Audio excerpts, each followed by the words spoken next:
ये इनका उद्देश्य बड़ा स्पष्ट है। किसी भी तरीके से ये अरविंद केजरीवाल को फंसाना चाहते हैं, किसी भी तरीके से अरविंद केजरीवाल जी को राजनीतिक रूप से ये खत्म करना चाहते हैं। और प्रश्न ये उठता है कि भाई ये क्यों कर रहे हैं। आपके सामने ही होगा कि इन्होंने पूरी कोशिश लगा ली सही तरीके से चुनाव में हराने की, दिल्ली में ये फेल हो गए।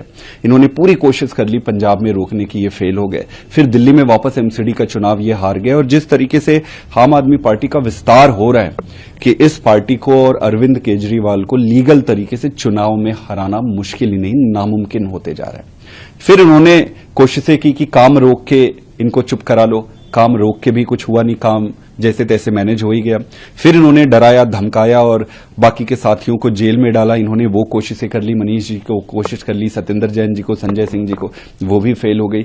इनको ये बड़ा स्पष्ट हो गया है कि इस आदमी को और किसी तरीके से रोकना मुश्किल है, इसको फिनिश कर दो। तो बस ये उसी की एक आप कह सकते हैं कि षड्यंत्र का हिस्सा है। पब्लिक के सामने नहीं लड़ पा रही है, इसलिए ईडी और सीबीआई के उपयोग करके लड़ रही है। एक दो महत्वपूर्ण इसमें पॉइंट ये है, इसमें कोलैटरल डैमेज जो है वो देश को हो रहा है। आप देखेंगे कि संस्थाओं को बनने में दशकों लग जाती है।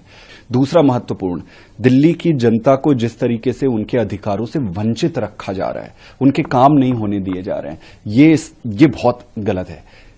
तीसरा सबसे इंपॉर्टेंट चीज है, जो प्रजातंत्र में जनता सर्वोपरि होती है कि जनता चाहे जो मर्जी जिसको वोट दे, जिसको चुनाव जिताए, सरकार तो मैं ही चलाऊंगा क्योंकि मेरे पास पावर है।